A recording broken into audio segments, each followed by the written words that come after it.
Hello everyone. I hope आप सभी अच्छे से होंगे एंड आई होप कि आप सबकी प्रिपरेशन अच्छे से जा रही होगी और मेरे वीडियो से आपकी हेल्प हो रही है तो आप मेरी चैनल एजुकेशन एम्पावरमेंट को ज़्यादा से ज़्यादा शेयर करें और अपने फ्रेंड्स क्लासमेट्स को रेकमेंड करें। तो चलिए टॉपिक स्टार्ट करते हैं जो कि आपने बहुत ज़्यादा कमेंट्स में मेंशन किया था। Course BEd and course title school management का टॉपिक है ये, दैट इज़ डिसीजन मेकिंग। और टॉपिक स्टार्ट करने से पहले मैं बताना चाहती हूँ स्कूल मैनेजमेंट पे मैंने अच्छे से प्लेलिस्ट बनाया हुआ है, वहाँ पे ऑर्डर वाइज टॉपिक सारे अवेलेबल हैं। बस ये एक दो टॉपिक्स रहते थे और जो आपका इसके बाद एग्ज़ाम है मेजरमेंट एंड एवेल्युएशन, उस पर भी मैंने सारे टॉपिक्स अपलोड किए हैं, तो आप प्लेलिस्ट पे जाके देख सकते हैं। तो चलिए टॉपिक स्टार्ट करते हैं। डिसीजन मेकिंग, इसके meaning, characteristics, types and theories related to decision making, वो हमें इस टॉपिक में इस वीडियो में देखना है। तो पहले अगर हम देखिए डिसीजन मेकिंग क्या होता है, जहाँ पे आपके पास कुछ चॉइसेस पड़ी होती है और आपको कोई एक चूज़ करना होता है, that is simply decision making. ठीक है, यहाँ पे हमें स्कूल मैनेजमेंट के पर्सपेक्टिव से डिसीजन मेकिंग देखनी है। तो यहाँ पे अगर हम देखें डिसीजन मेकिंग होता है जब मैनेजर के पास बहुत सारे ऑप्शंस है, बहुत सारे चॉइसेस प्रेजेंट होते हैं और उनमें से वो मोर अवेलेबल जो चॉइस है वो चूज़ करता है बिटवीन डिफरेंट ऑल्टरनेटिव्स, तो उसको बोलते हैं डिसीजन मेकिंग।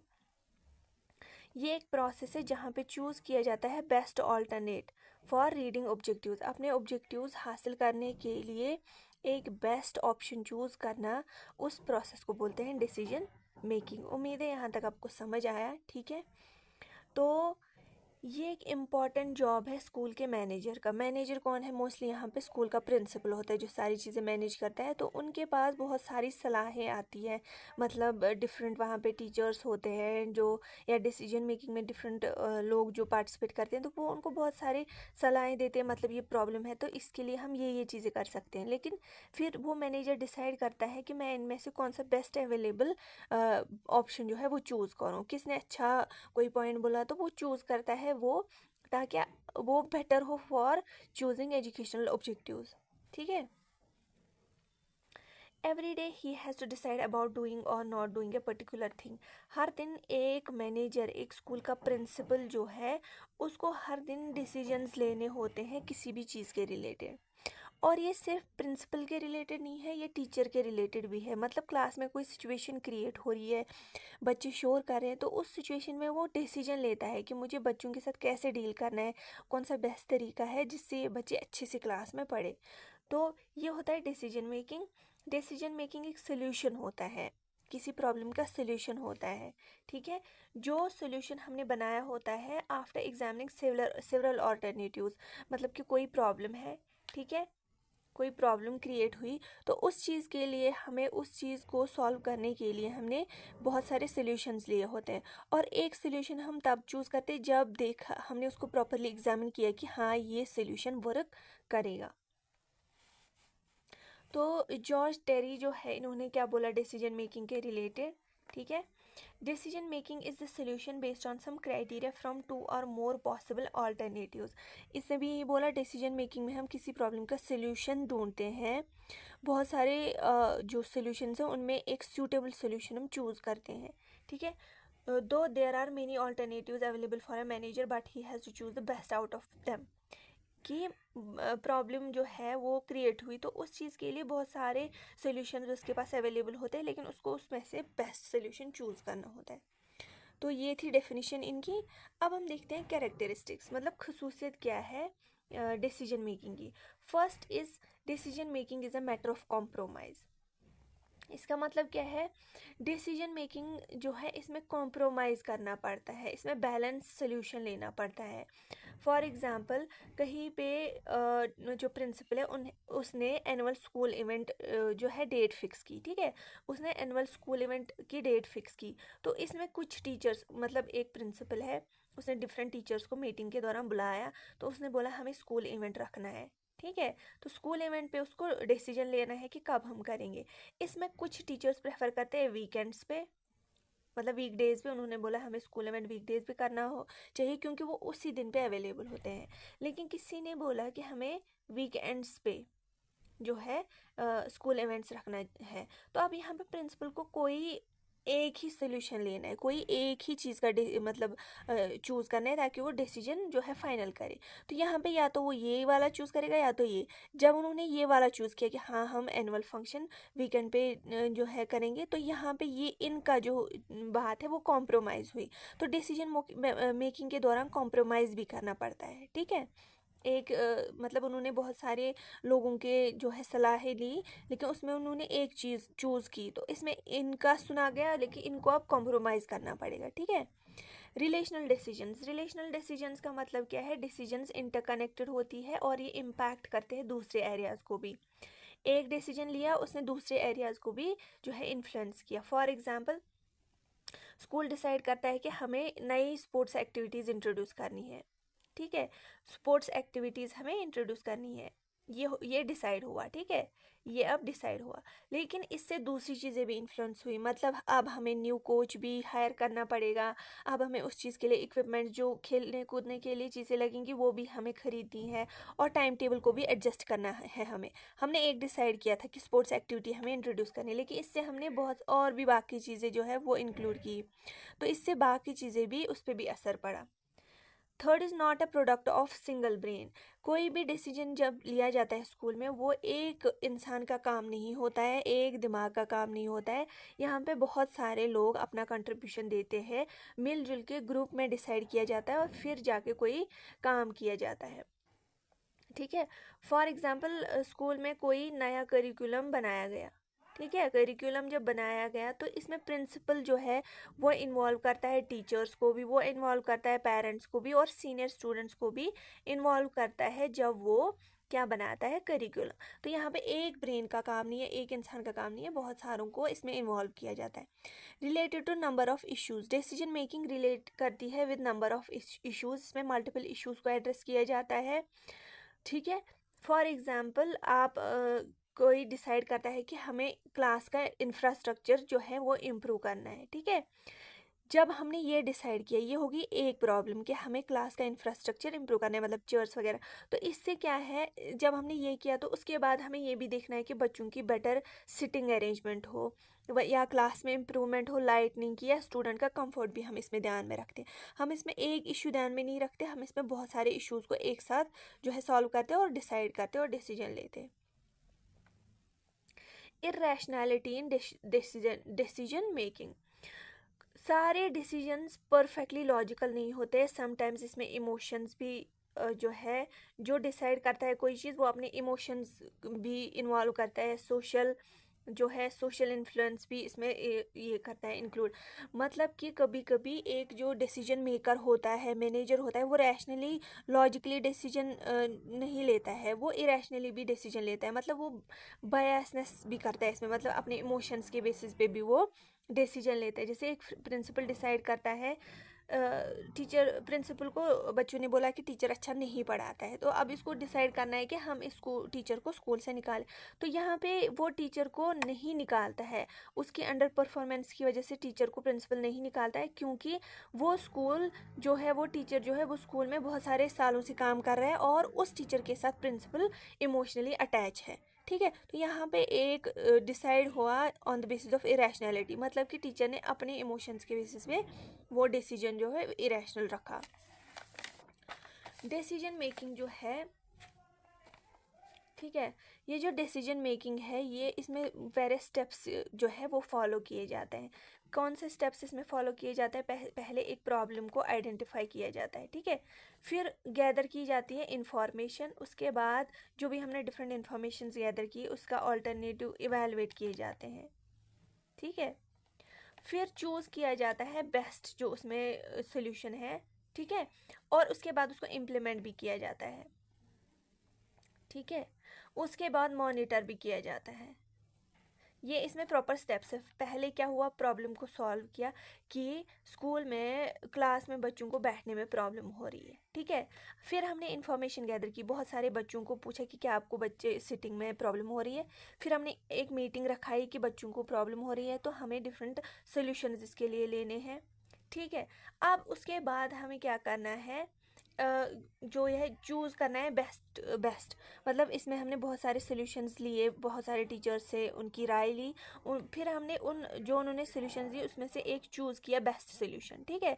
फिर उस सॉल्यूशन को इम्प्लीमेंट किया, मतलब स्कूल्स में क्या किया कि डिफरेंट सिटिंग अरेंजमेंट चेंज किया। ये सॉल्यूशन एक टीचर ने बोला कि हमें सिटिंग अरेंजमेंट चेंज करनी चाहिए, तो अब हमने एक वो सॉल्यूशन चूज़ किया और हमने सिटिंग अरेंजमेंट चेंज किया, ठीक है, क्लासेस में।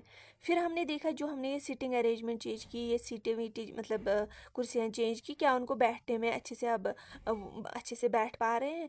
तो ये हो गया स्टेप्स, प्रॉपर स्टेप्स करते हैं, फॉलो करते हैं हम डिसीजन मेकिंग के दौरान। अब हम देखते हैं टाइप्स, ठीक है, मुख्तलिफ टाइप्स देखते हैं डिसीजन मेकिंग के। पहले ही प्रोग्राम डिसीजन मेकिंग है इसका एक टाइप। ये डिसीजंस रूटीन डिसीजंस होते हैं, ठीक है। इसमें फॉर एग्जांपल हम डिसाइड करते हैं school time table every year, ये एक प्रोग्राम डिसीजन है, बिकॉज ये फिक्स्ड रूल जो है उन पे बेस्ड है।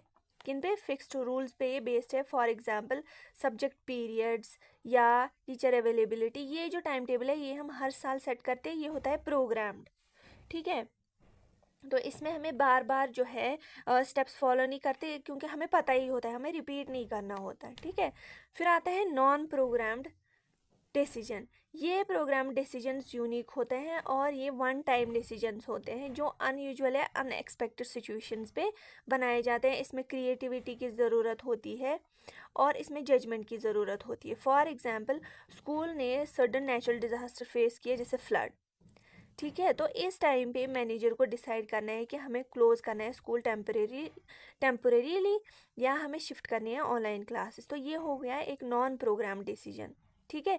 इसमें यूनिक जो है स्पेसिफिक सोल्यूशन की ज़रूरत होती है, जहाँ पे नई सिचुएशन जो है वो इवॉल्व होती है। यहाँ पे पहले से ही हमें पता होता है, यहाँ पे हमें जो है यूनिक अनयूजुअल एक्सपेक्टेशन नहीं होती है, यहाँ पे हमें पता होता है हमें ऐसे करना है। लेकिन यहाँ पे कोई ऐसी प्रॉब्लम क्रिएट हुई जैसे फ्लड्स हुए, तो हमें उस टाइम पे जो है डिसीजन लेने होते हैं, तो वो होता है नॉन प्रोग्राम। अब है टैक्टिकल डिसीजन। टैक्टिकल डिसीजन क्या होता है? ये शॉर्ट टर्म डिसीजंस होते हैं, शॉर्ट टर्म, ठीक है। ये फोकस करते हैं फोकस करते हैं इम्प्लीमेंटिंग प्लान्स इफेक्टिवली।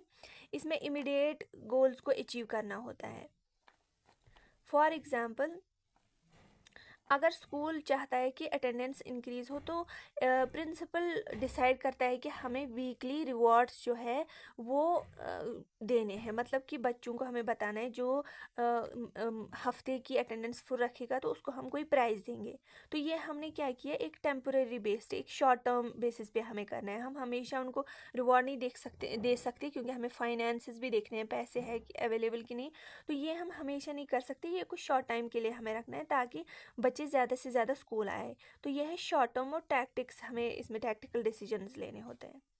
फिर है इंडिविजुअल डिसीजन। इंडिविजुअल डिसीजन में हम क्या करते हैं, ये डिसीजंस बनाए जाते हैं या ये यहाँ पे डिसाइड किया जाता है कोई भी प्रॉब्लम का सोल्यूशन बाय सिंगल पर्सन, एक सिंगल आदमी इसमें पार्टिसिपेट करता है। इसमें यूजुअली एक्सपर्टाइज जो होते हैं उसका रोल ज़्यादा होता है। फॉर एग्जांपल एक टीचर डिसाइड करता है उसको अपनी क्लास का जो डिसिप्लिन है वो कैसे मेंटेन रखना है, उसके लिए वो कुछ सेट ऑफ रूल्स डिसाइड करेगा या वो रिवॉर्ड्स भी देगा बच्चों को। जो शो नहीं करेगा उसको मैं ऐसे रिवॉर्ड को ही दूंगा। तो ये डिसीजन किसने लिया? एक इंडिविजुअल पर्सन ने, एक टीचर ने।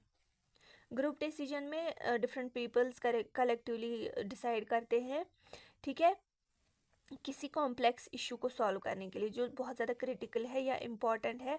उस चीज़ के लिए बहुत सारे लोग बैठते हैं और कुछ चीज़ डिसाइड करते हैं for the school management.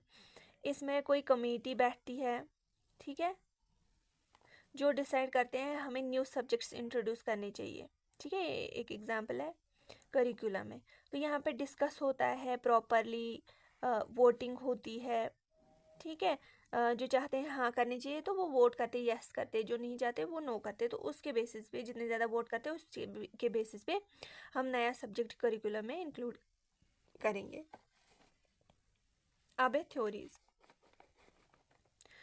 Theories में डिसीजन मेकिंग के रिलेटेड बहुत सारी थ्योरीज है। फर्स्ट इज रैशनैलिटी थ्योरी, ठीक है, RATIO। ये थ्योरी किस पे फोकस करती है? ऐसे डिसीजंस लेना जो लॉजिकल हो और वेल थॉट आउट हो, ठीक है। वेल थॉट आउट हो, इसमें प्रॉपरली सोचा जाता है, प्रॉपरली रैशनली लॉजिकल वे में कोई भी डिसीजन लिया जाता है, इसमें प्लानिंग होती है पहले, ठीक है। ऐसे ही नहीं जो हमने बोला था इरेशनल वे में इमोशंस के बेस पे नहीं, इसमें प्रॉपरली प्लानिंग होती है, एनालाइज की जाती है सिचुएशन को, ठीक है। बिफोर एक्टिंग, किसी भी सिचुएशन को किसी भी डिसीजन को इम्प्लीमेंट करने से पहले प्रॉपरली प्लानिंग एनालाइजिंग की जाती है, ठीक है। फॉर एग्जाम्पल एक प्रिंसिपल है जो नोटिस करता है एकेडमिक रिजल्ट्स डिक्लाइन हो रहे हैं, बच्चे मार्क्स अच्छे से नहीं ला रहे हैं, तो एकेडमिक परफॉर्मेंस जो है वो डिक्लाइन हो रही है, तो वो इस चीज़ को टीचर्स या स्टूडेंट्स को ब्लेम करने के बजाय वो क्या करता है, वो क्या नोटिस करता है कि स्कूल का टीचिंग मटेरियल अवेलेबल नहीं है। कोई ऐसा प्रिंसिपल होता है वो टीचर्स को या बच्चों को ब्लेम करता है, लेकिन रैशनल थ्योरी में टीचर जो प्रिंसिपल होता है वो बच्चों को या टीचर्स को नहीं करता है ब्लेम, वो उसके अपोजिट में देखता है कि क्या स्कूल में किसी चीज़ की कमी है, किसी टीचिंग मटेरियल की कमी है जो हमें लाना चाहिए, तो यहाँ पे वो डिसीजन लेता है रैशनली, बिना किसी को ब्लेम करे हुए।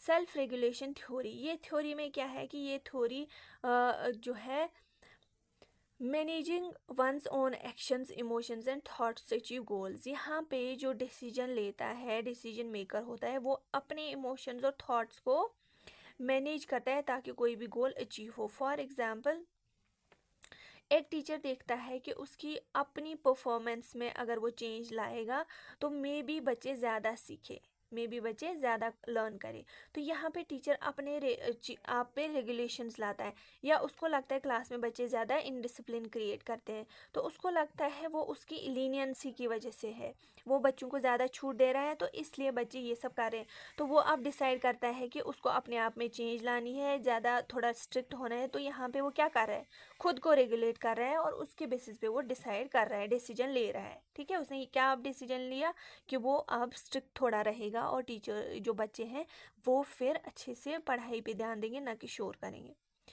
थ्योरी ऑफ सेल्फ डिटर्मिनेशन, ये थ्योरी हाईलाइट करती है importance of intrinsic motivation. Intrinsic motivation यहाँ पे फील करते हैं जो भी डिसीजन मेकर होता है वो अपने आप पे कंट्रोल रखता है, ठीक है। तो यहाँ पे फॉर एग्जांपल अगर हम देखें, मतलब यहाँ पे जो पर्सन डिसीजन लेता है वो सेल्फ डिटरमाइंड होता है, वो बच्चों को एनकरेज कर, फॉर एग्जांपल यहाँ पे देखिए हम, यहाँ पे स्कूल जो है वो एनकरेज करता है स्टूडेंट्स को कि वो ज्वाइन करें क्लब्स एंड एक्टिविटीज़ जिसमें वो पैशनेट है। फॉर एग्जाम्पल कोई म्यूज़िक करना चाहता है, कोई स्पोर्ट्स करना चाहता है, तो यहाँ पे टीचर उनको बताता है कि उनको अपने सेल्फ डिटर्मिनेशन पे ध्यान देना है, वो इन चीज़ों को हासिल करें ताकि वो कल को एक अच्छे म्यूजिशियंस बने या स्पोर्ट्समैन बने। फिफ्थ इज या फोर्थ इज़ कंसिस्टेंसी थ्योरी। ये थ्योरी जो है ये किस पे स्ट्रेस करती है, बिलीफ्स और एक्शंस पे, ठीक है।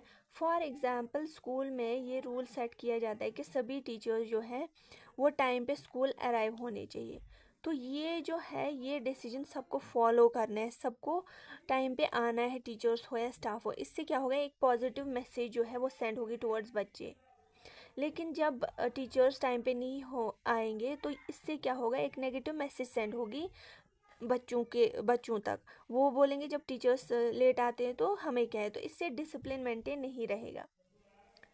तो इसमें जो है स्ट्रेस किया जाता है किस पे, बिलीफ्स एंड एक्शंस पे, ठीक है। तो ये था आज का हमारा टॉपिक। अगर आपको यहाँ तक समझ आया तो आप मेरी चैनल को जो है ज़्यादा से ज़्यादा शेयर करें एजुकेशन एम्पावरमेंट को, और ये वीडियो अच्छा लगा तो आप प्लीज़ इस वीडियो को लाइक करें और कमेंट करें पॉजिटिव वे में आपको यहाँ तक ये वीडियो कैसा लगा, और मेरी चैनल आप अपने फ्रेंड्स क्लासमेट्स को रेकमेंड करें। और जो आपका परसों का टॉप में जो एग्ज़ाम है मेजरमेंट एंड इवैल्यूएशन, उस पर मैंने वीडियोज़ अपलोड किए हैं, तो आप प्लेलिस्ट पे जाके विजिट कर सकते हैं। चलिए, thank you so much for watching my videos and all the best for exams.